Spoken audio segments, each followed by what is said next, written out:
This episode of Climactic was recorded on the traditional lands of the Wurundjeri people of the Kulin Nation, whose sovereignty was never ceded. We wish to pay our respects to leaders past, present, and emerging, and we look to the traditional owners of this land, who lived in harmony with it for tens of thousands of years, as vital partners in returning to a sustainable way of life. There are dire warnings that New South Wales will be hit by increasingly extreme weather. 2015 was the hottest year since climate records began. Your show this July was the single hottest month in recorded history. Australia sweltered through its hottest spring on record. Climate change is now affecting every country on every continent. It's the rate that's of great concern. And what do you put that rate down to? Oh, it's human activity. We have everything we need. Some still doubt that we have the will to act, but I say the will to act is itself a renewable resource.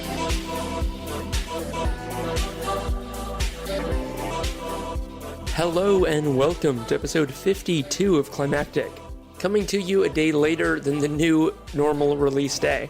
I'll be your host for today, Mark Spencer, and over the last couple days I have been victim of the Melbourne train apocalypse that's hit our fair city. Time that I thought I'd had to get this episode out did not eventuate, so I'm sorry I'm a day late, but luckily not $1 short. Today's episode could easily be called the Friends of the Show edition, as we have not just the interview sent in to us from the wider community and a friend of the show, but also an update from a brand new group operating here in Melbourne's inner eastern suburbs called Kooyong Votes Climate. So that update's going to be up first, and it was sent in to us by Len Goldsmith. And just for a quick bit of context, Len has been a huge friend of the show, huge supporter. It was Len who got us in touch with Stop Adani Gold Coast, as until recently Len was living on the Gold Coast and was involved with the group, and it was because of this that the Stop Adani Gold Coast episode happened. But now that Len is down in Melbourne, he's thrown himself into the climate activist community, and in this update from him, you'll hear about the actions of Lighter Footprints out in Kooyong, a group whose founder, Carolyn, has been a guest on the show, also a speaker at their launch event, Tim Lacerdo, a past Climactic guest. But I wasn't aware, and I'm sure a lot of you listening weren't either, of the Kooyong Votes Climate Alliance and what's going on in that blue ribbon Liberal seat. So of course we at Climactic really understand the importance of the upcoming federal election on May 18th. And it's so great to get updates from the community about how the community is organizing to make this the climate election. Thanks, Len, and now let's hear from him. Hi, it's Len here, a father of 4, a grandfather of 1, and climate actioneer from inner city Melbourne. I have a brief assignment today to tell Climactic fans about a new climate action group called the Kooyong Climate Change Alliance, formed from 3 local chapters of Stop Adani Get Up, Australian Conservation Foundation, and a well-known group of green-conscious citizens called Lighter Footprints. This alliance has one main aim: to have voters within the blue ribbon Liberal electorate put climate change as their number one priority when choosing their party or candidate at the soon-to-be-held federal election. A brand was created called Kooyong Votes Climate, which aims to cut straight through political posturing and point scoring to spark local citizens into making their vote count towards much stronger action on tackling the climate emergency. For this first instalment, I will take you inside the official launch night and record future updates on how the campaign is going, which is made up of over 100 volunteers, all eager to contribute. The Kooyong Votes Climate campaign launch saw well over 200 people fill a school hall keen to learn more on this grassroots initiative. First up was Elsie, a young schoolgirl who pleaded eloquently for adults in general to get our acts together and do whatever we can to ensure a safe future for her and for future generations. Next up was Rod Quintock, maybe Australia's only global warming comedian, shares some light-hearted rants pointed at the main protagonists in media and politics who are the blockers to change. We pretty much know who they are. Rod dropped a couple of climate basics, such as that CO2 concentrations have gone from a pre-industrial level of 280 parts per million to a current high of around 411 parts per million. Rod also cited a 1958 film called Unchained Goddess that depicted what scientists knew about the potential of global warming decades ago. You can easily view the film on YouTube. The mission of the launch was to start building the biggest grassroots volunteer army within the 120-year-old electorate of Kooyong, to engage voters using many tactics to change and consolidate hearts and minds to see climate change as a voting priority. On next was a young and very articulate climate justice advocate named Tim Lacerdo, who spoke about the injustice of countries who have contributed the least to global warming will stand to lose the most from the impacts of sea level rise and food security. Tim went on to applaud the power of people and said that groups like the KVC Alliance can win big battles by being as organised and resourceful with people's energy as our corporate and political entities are with big wads of cash and donations. What a gem of inspiration that was. Tim said the incumbent member of Kooyong, Josh Frydenberg, has up to $1 million at his disposal for huge billboard slogans and gimmicks like free shopping bags emblazoned with his name. Several locals were then asked from the audience to tell why they were at the launch and what climate change meant to them. A woman shared personal observations as a bird enthusiast, saying that migratory patterns and breeding cycles have changed dramatically in recent years. The main event of the night had to be the call to action across several categories for volunteers to start the army. It was all arms up and instant enthusiasm. One important action was to have 60,000 election scorecards hand-delivered by those in the room. Those were happily taken home. The scorecards showed the parties and candidates' results on climate action based on a 10-page questionnaire developed by an expert panel. This really exposed major flaws and indifferences on climate action and will inform voters of who really cares about dealing with this crisis. Over 20 people stood up to be climate leaders and build their own group of volunteers to hit the local shopping strips to have meaningful conversations. Locals will also be asked to sign a personal climate action pledge. Other volunteer duties that were filled on the night included social media help, data entry and volunteer liaison. Fence signs showing the Kooyong Votes Climate slogan were also handed out to increase public awareness. The end of the meeting saw people going home with a plan that may just change history in this electorate by having a representative that is committed to strong action on climate change. I really hope you got something from this short recount. I look forward to sharing the next update. Regards, Len. And thanks again to Len Goldsmith of Kooyong Votes Climate. I know I am really looking forward to further updates on what's happening with that campaign, any progress, any excitement. I know there's already been a little bit with a recent candidates forum where climate was the core issue, and there was some progress to be seen in the fact that the current Liberal MP and Federal Treasurer Josh Frydenberg actually showed up for that panel. I'm not sure if he said anything too amazing after that, but we look forward to a further update to hear about it. Alright, now on to our main interview for the episode. So we're already out east in Kooyong. Let's go a little bit further now and out to Knox. Knox is one of these areas of Melbourne that have seen rapid growth and development in the last few decades. And like a lot of other places that are urbanizing and developing, there's a tension between that development and the environment. So in this interview, you'll hear how groups like Greening Knox, First Friends of Dandenong Creek, and grassroots environmental groups all over Melbourne, and yes, all over the world, are pushing back on development. You'll hear in this interview why it's so important, what's at stake, and also how to go about it effectively, understanding the process. Now, this process, of course, may be different in your local area where you're listening, but you'll hear in this interview some really good examples of best practice and the best way to go about getting effective change happening in your local area. So even if you don't live in Melbourne or you've never been out to Lake Knox, that doesn't really matter, because I think we in the environmental community can learn a lot from each other. And I really thank Anthony, Darren, and Bruna for sharing this story. And if this is something that has resonated with you and you do care about this area, or you can see that these locals care about their area and want to help them protect it, please sign their petition. It's the top link in the show notes for this episode. Alright, so without further ado, here's the interview, and we'll see you next Saturday for our next episode. G'day there. My name is Darren Wallace, and I'm involved with a community Facebook group called Greening Knox, and we're here today with Anthony and Bruna to talk about the Lake Knox and blue-billed duck, which is under threat. Now, both of you are local residents. That's right, We yeah. are. Yep. And Bruna, you were saying a little earlier, you don't know much about the site, where Anthony knows a fair bit about the site. So between the three of us, I think we've got plenty to offer. We're going to talk about the Lake Knox site in the context that it's currently proposed to be redeveloped. There's going to be commercial and residential activities and open space provided on this location. Anthony, have you got a bit of information about the background? to the site? Yeah, so at the moment, well, not at the moment, but it was previously owned by the Department of Environment, Land, Water and Planning, which is DELP. And DELP have got their one of their regional offices out here in Knoxville. And it was originally used as a, what would you say, a research? It was a research institute, in fact, and they, as I understand it, in the 70s and 80s, trialled grains and crops and plants and did plant pathology type work. Yep. So it was an agricultural research Centre, yeah. That's probably the best way to describe it. Yep.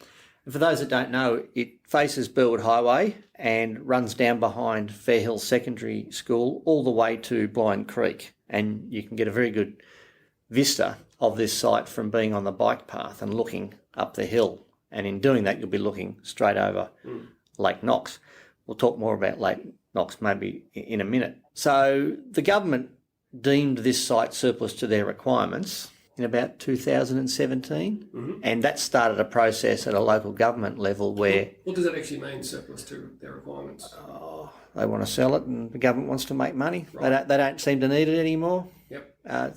Can I intervene there? So DELP is the Department for Environment, Land, Water. Why would they see something like this as surplus to their requirements? If before was being a research centre, I mean, surely they have to comply with regulations that protects the environment. Yeah, they've probably chosen to move because land values in Melbourne's outer east are pretty high. I think they might have, if they are doing research, they might have decentralised their research. They now might be doing it out the back of Patchywallock or Beulah or somewhere like that. Land values are very high, and the proximity of this location to Knox City and the council's municipal offices is pretty close, and similarly land values are very high. So we're seeing a lot of infill development going on in Knox in greenfield sites, residential housing, and I just think for me the temptation by the government to realise their asset is pretty great here at maybe the expense of some of the environmental attributes of the site. Yeah, because it's significant in terms of what they'll be able to make from the site at the moment. So, you know, the example is the DELP offices sit at one end of the block and Lake Knox sits at the other end of the block, but it's still effectively the same lot of land. Yeah, and we're talking presumably hundreds of millions of dollars worth of land value. Most of the site is, in government speak, a non-performing asset, and that probably is not the concern of the community. You know, the vast grassed paddocks, it's at the bottom of the hill near where it meets Blind Creek. There's an artificial lake. Probably when it was first built, it was built for the purposes of harvesting water for the site's activities. But over the years it's been built, it's developed quite a unique ecosystem. And in particular, studies on that site looking at its faunal and flora values revealed the presence of a number of rare and endangered species locally.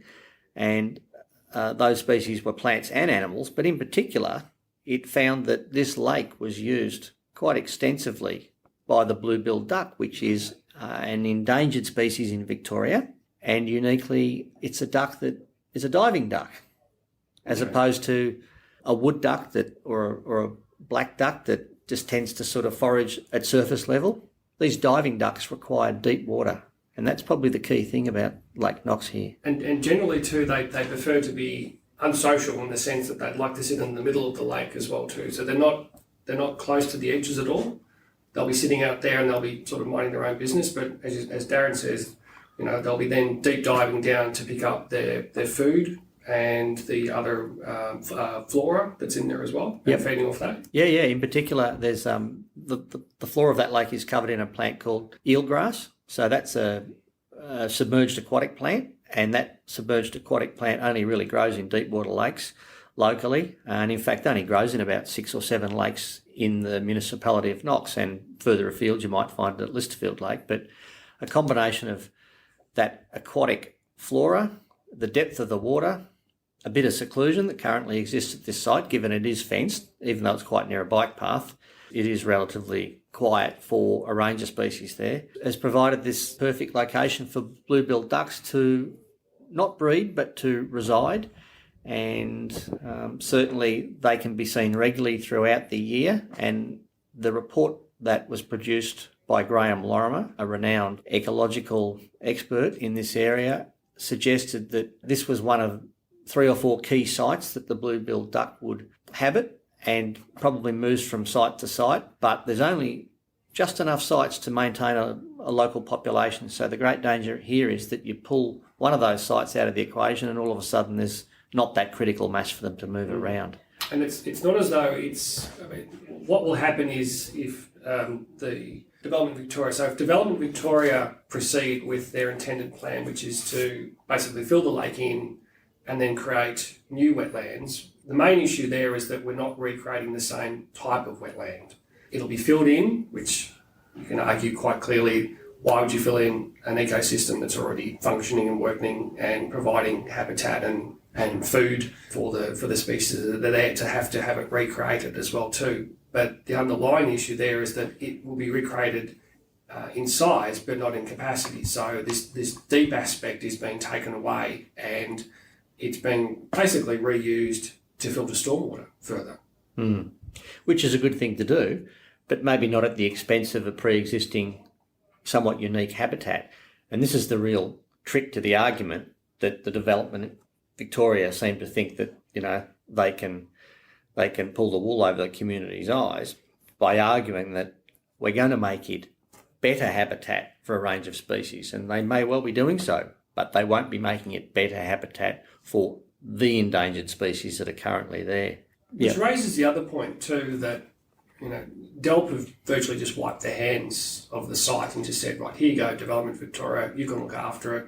The concern there is that they've clearly got a moral obligation to look after endangered species. And you would think so. Given so. The government department entrusted with the responsibility of doing that at a local level and at an estate level, they have to operate under their own Act of Parliament or follow their own Act of Parliament, which is the Flora and Fauna Guarantee Act of 1988, which covers the blue-billed duck as an endangered species. Yeah. So, it seemed a bit weird that the government department entrusted with the responsibility for managed threatened species, flora and fauna, have, as you say, just wiped their hands of it. Yeah. That's just the biodiversity side of things. You also have the sustainability side of things with the climate change and removing the green spaces, which will increase temperature in the heat island urban effect. Yeah. We have a lot of residences already in Knox. We are having less and less green spaces, and you know more than I do, Darren, because you're from Greening. It's not good news. I love Knox because of the tall trees. I moved here and I fell in love with it.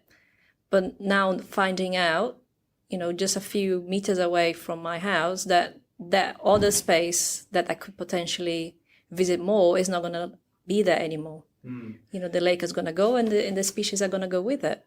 The other argument that Development Victoria put, which they seem to think is compelling in their mind, is that they need to remove the lake because the dam wall, well, they would call it a dam, we call it a lake. It is in fact a lake. The wall of the lake, which is artificial, is not fit for purpose and it doesn't meet a standard called the ANCOL standard, which reservoirs and retarding basins around Melbourne have to be brought up to. And most people will have noticed somewhere in Melbourne a retarding basin that's had significant re-engineering works done on it in recent times. It certainly happened locally at Riddell Road retarding basin, which is known as Lakewood. Old Joe's Creek's had it. Most of the retarding basins are getting this work. So it's not unusual to expect to have to maintain an asset like that. No. And the wall at Lake Knox, the artificial wall that holds the water back, is a relatively small one. Quite benign, in fact, compared to the size of some of the retarding basin walls that you'll find around Melbourne. So from an engineering perspective, on face value, it just seems frankly lazy that they would choose not to do that engineering work to make it safe, given their great argument is it's not safe. It's worthwhile noting that I've had somebody look at this site who's involved in those sorts of wall restoration works, and they simply said it's just a matter of money. The problem is that there's no will by Development Victoria. They seem headstrong about changing it to suit their design attributes for whatever reason, and that's really disappointing. It's been retasked as a stormwater system to do filtration, which will totally obliterate what's currently in there. And the other part of it too is there's no guarantee that what is there will ever return as well. So it's a very lazy approach that's being adopted. constructed wetlands, shallow wetlands, which perform stormwater functions, water-sensitive urban design, frankly, are a dime a dozen, both in Knox and both in Melbourne, because every new development these days usually has some sort of treatment, a shallow wetland, an ephemeral wetland, one that is not deep water. There's very few deep water lakes around, and there's certainly very few being created. You might find a few in Mill Park or somewhere like that, but not out here locally. So water-sensitive urban design treatments that are shallow, improve biodiversity for some species, but certainly not for the blue-billed duck, and certainly not for a range of other species, and certainly does not create like for like. And just to clarify, a point that I made earlier too that I didn't clarify further was that the capacity is being reduced. It's being reduced by a third. 30 megalitres at the moment, it's dropping down to 20 megalitres. Oh. So, it's not a like-for-like comparison at all. No, and we mustn't allow the community to be conned by these How much pretty does the pictures. community know? I mean, I got involved about this, Yeah. but I'm not sure how much other people in the area know about it. So we might just go through the process that I suppose led to, what's going on recently. So, in 2017... there had to be some sort of overarching review of or alteration to the planning scheme to allow the site to be disposed of and redeveloped. I can't remember exactly the details, but it presented at local government and it went through sort of no great concern to local government. It just was a process that had to occur. There was also an opportunity for the community to get involved. You'll just have to talk me through the various words that related to that consultation process. What was that? There was a series of community consultation meetings run by Development Victoria. Mm-hmm. There was a period where the community were provide feedback on what they'd heard in the proposal, and that did occur. Yep, but you could only ever object based on planning. Yeah. You can never object based on environmental concerns for it. And no one has dug in deeper to see about the Environment Conservation Act? If there is anything there to counteract that? Well, that's one of the other things that's occurred too, is that the planning restrictions that were there was an overlay, there was an environmental overlay, that's been removed as well too. So what's the best way of explaining that? Because there was Good question. There was a, whatever it was called, EVO something that was there, that was removed so that they could then do whatever they wanted to do at that particular point and replace it with the new, is it CDL standard? There was a panel hearing that was held where those that provided input to the consultation process were able to speak at the panel hearing. That was a independent panel hearing where Development Victoria, the government appointed a number of independent people to hear the concerns of the community.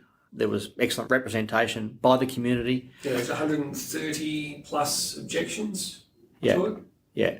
So that was a really good campaign that was run locally. So picking up, Bruna, on your question of when did the community start to hear about that, probably when this process was underway. About a year ago or a little more than a year ago, there was an on-site public meeting which had 80, 90, maybe 100 people attended and got a bit of a rundown on what was happening. That's good, yeah. Excellent turnout, that's good. Turnout and at the time, state members all took an interest. We had Samantha Dunn, who's no longer in the government, but we had the Liberal member Nick Wakeling attend, and representatives from Knox Environment Society were there as well. Yep. A few other friends groups. In the area. Some of the councillors from Knox City Council came along, and importantly, lots of local residents, people that use the bike track, people that like the open space. Like I do. I love cycling, and I love to be cycling safely in the creeks, in the blind creeks, the trails, rather than on the roads. Yeah, sure. Yeah. From that public meeting, that increased, I suppose, the visuals of what was going on down there. Because it is set back, unless you sort of know where to look for. You can certainly see it quite clearly from the creek and from the bike path as well, but because it is behind a fence, quite a high fence as well too, it's probably not front of mind for everyone. No. In recent months, the Development Victoria folks have presented to the community not so much their plans, but their desire to have a dialogue. Dialogue in their mind might be different to the dialogue in the communities. Their dialogue seems to be, well, we'll tell you what's happening, and you'll get to tweak the margins of what's happening, as opposed to provide any meaningful input into how it will be delivered. And I think it's really worthwhile noting that most of the community are not overly concerned about what Development Victoria does with the commercial aspect of it up the front on Burwood Highway, not particularly concerned about the housing, even the housing densities. I think, in fact, there's broader grants that probably it's a good location to put some above and beyond social housing in, because there's no doubt that there will be some significant open space left on the site, which is a good thing. But community's greater concern, I think, is about the loss of the lake habitat and how all that ends up interacting with the creek network, providing access to the public. And it's a bit of a tricky situation, because if you've got rare and threatened species on a site, sometimes providing access to the broader public is not the best answer, you know.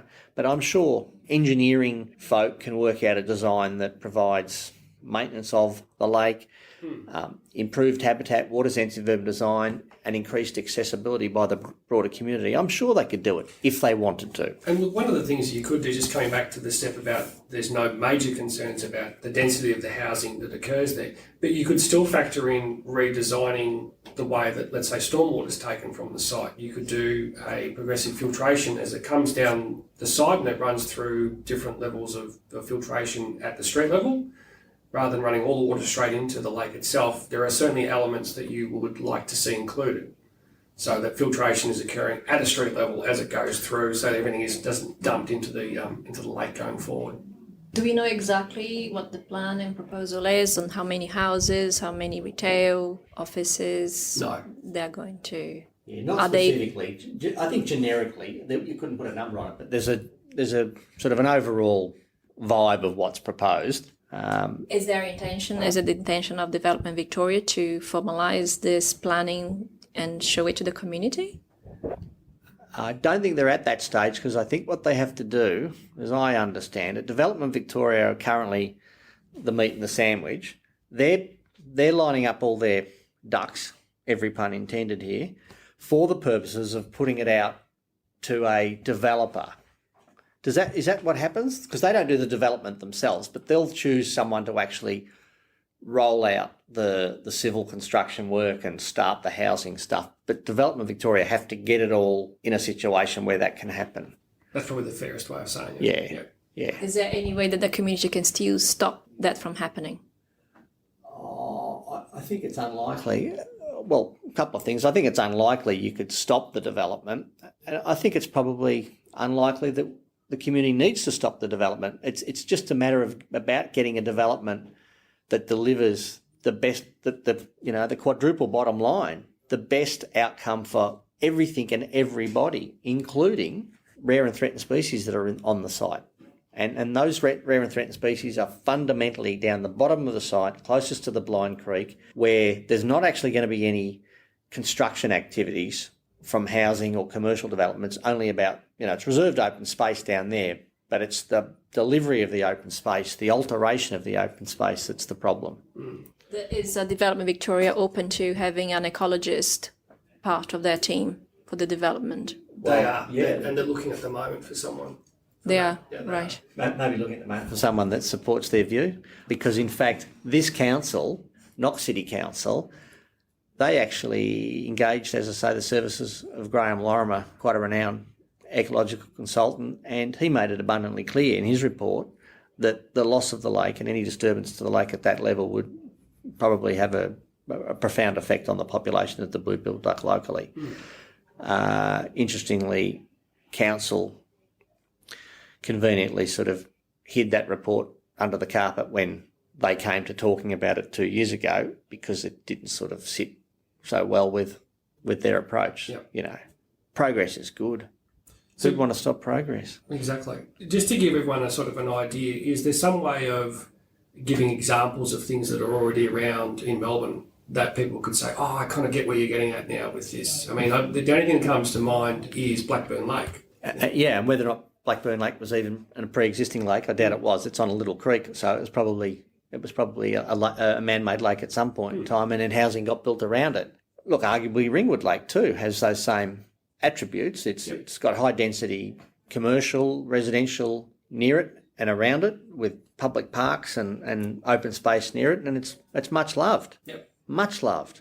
Ringwood Lake, probably doesn't have those same environmental values just because of where it's located, but Blackburn Lake has quite high environmental values. But Ringwood Lake's actually a good example of where there's clearly stormwater that's being fed into it, and it's becoming, certainly from an observation point of view, it's becoming highly polluted, at least from the number of the amount of sediment that's in there at the moment. And that's an example where you will take away, if it's not handled very, very carefully, the flora that's in that lake. If it's not handled and it becomes covered with sediment, it'll die, which means then the ducks obviously can't feed and the ducks don't come back as well too. So there's this very, very careful trade-off that has to occur, or a very careful process that has to occur between keeping the lake in place, keeping the ecology that's still there as well too, objecting to the development. It needs to be sensitive to development anyway, because we are experiencing heat island effects that are occurring. There needs to be a lot of vegetation throughout the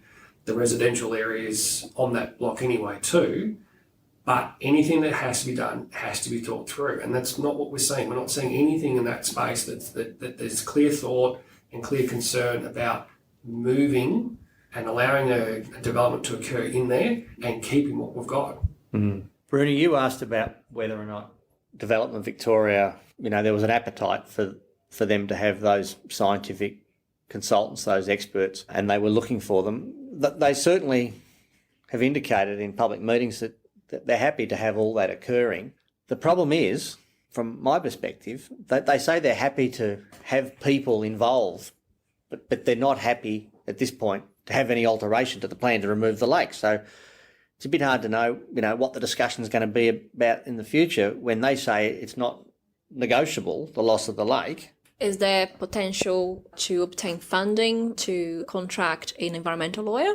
Yeah. Because I think we need to use the law for this. That's the only way to maybe be heard.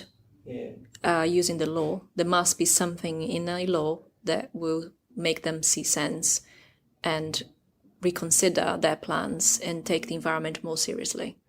Because they may be short-sighted just thinking about the financial benefits, but the community in Knox is not going to gain much in the long term when you consider that we had 2 degrees hotter summer than the baseline for Victoria. So that's really hot. This is my first summer in Melbourne, and that was extremely hot. So you have been living here more than I have all your lives, and you probably noticed more than I have. Get used to it too. Yeah, you're right. So it is getting hotter, and people are unhappy about this. And bushfires are coming closer to our homes. People have been talking about, this is in Gippsland, but it could have been in Belgrave, and God knows, maybe Knox next. I don't think anyone will want to have bushfires in their backyard. Well, we have had in the past, but yeah, all the more reason to make it more frequent. It's really interesting because as a deep water body, it actually has the potential to be an important refuge for wildlife, but it also has the potential to be an important source of short-term water. Speaking of fires and whatnot, we hope that it's never required. But I remember when there was a fire in the Dandenongs and the Ericsson helicopters were sucking water out of the Liverpool Road retarding basin because it was the nearest closest water body. So yeah, look, it's probably not a powerful argument to maintain a deep water lake, but it couldn't do any harm having a deep water lake as opposed to dried out ephemeral wetlands. And arguably you could have your cake and eat it at this site. Well, there's no doubt we need to have our cake and eat it. We need to have a series of water-sensitive urban designs and ephemeral wetlands that strip nutrients from the massive development that it'll be, with residential and construction and commercial. It'll all fall to the blind creek. So it's very important that all this sediment, all this water, all this runoff is intercepted before it gets to the blind creek, and that's only done by a series of... And because I cycle, I also noticed that the blind creek in some areas is completely dry. Yeah. It's not a pleasant sight. So it is important that this is reviewed, for sure. Yeah. And also because it's a lake and there are very few lakes around in Knox, as from an aerial photograph I've seen. And so the migratory birds, they need these stops to carry on. Yeah. It's important for their survival. We may be, you mentioned about the blue-billed duck, but there may be other species of birds that are stopping there to carry on at some point. And if that's not there, what's going to happen to them? Because they need water, and I've read that some birds they actually start dying when they reach 37 degrees, because if they can't drink fresh water. They die at the same within hours. Yeah. So it's all very sad. It has the potential to be an important refuge for a range of wildlife, particularly transient stuff like waterfowl.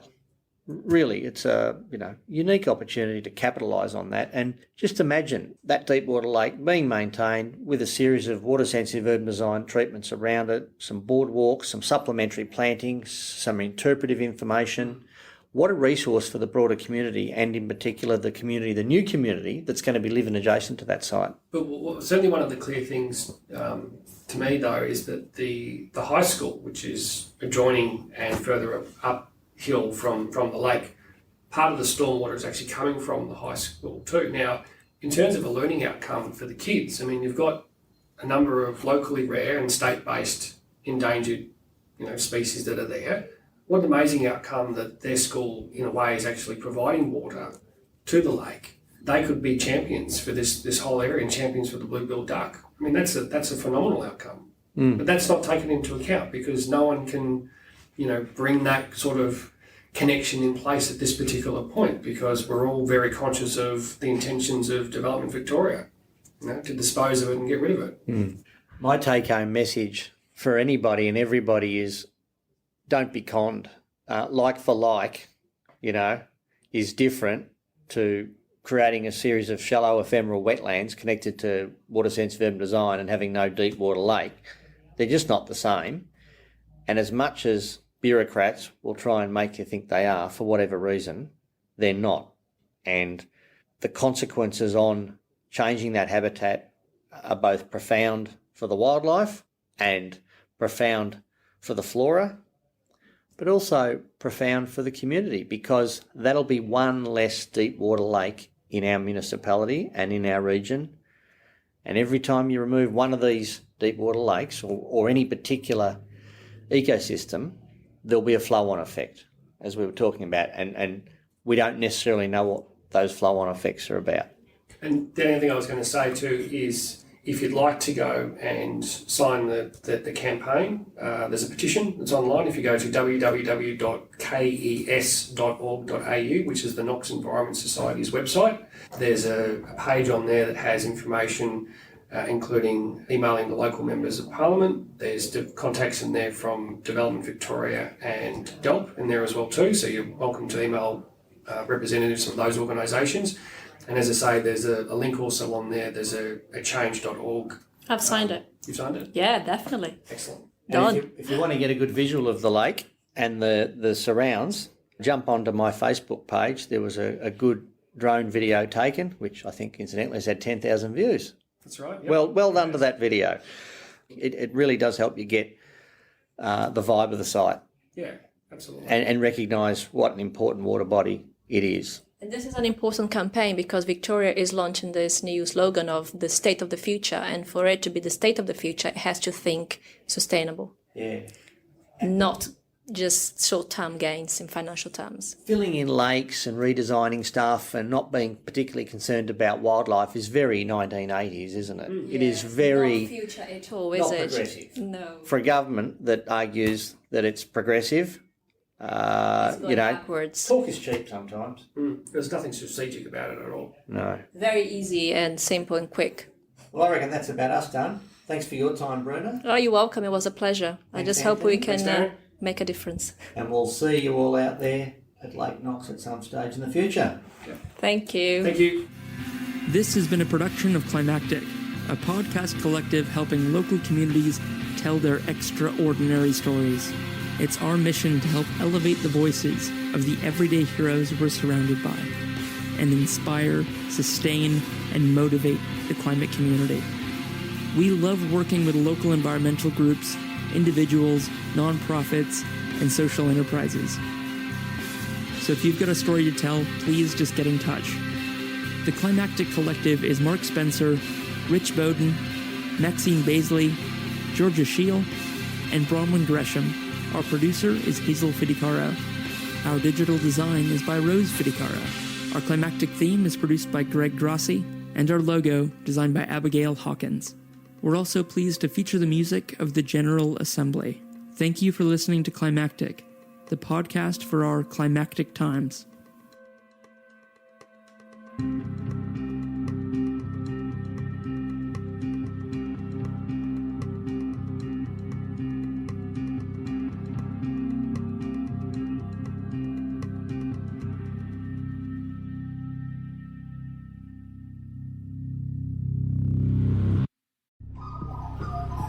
The Climactic Collective.